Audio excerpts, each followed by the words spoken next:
Hi, I'm Margaret DeLorenzo, class of '85, CALS, and I have a story that's multi-generational.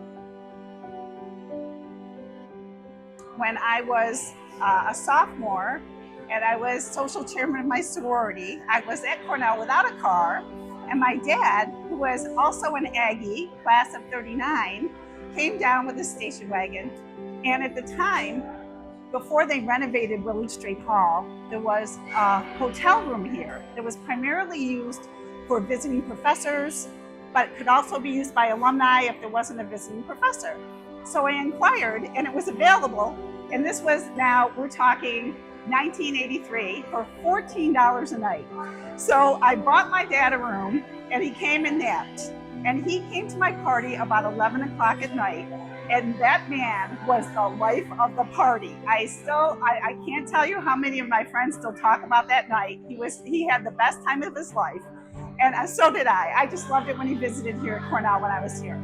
Fast forward years and years later, and I moved back to Syracuse, that's where we're from, and I was about to get married, and my father died very suddenly in January, and I was to be married in April, and this is back in 2001. And I was blessed. I have two wonderful boys, and one year we weren't going anywhere for winter break, and I just wanted to take him to do something. And I knew that on President's Day, Cornell, who has one of the 5 original copies of the Gettysburg Address in Olin Library, they open it to the public only on President's Day.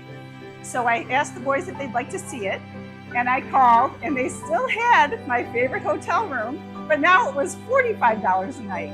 So I sprung for $45, and I can't tell you how full it made my heart to see my boys in the same bed where my dad rested his head. He never got to meet them, but he would have been so proud. And it was on that very day that Rocco, our older son, he said, Mom, he was all 9. He's like, I'm gonna go to college, or this is where I'm gonna go to school. So I told him, you'll have to work hard, and he did just that. Class of 2024, double major, food science, and Dyson. That's my story.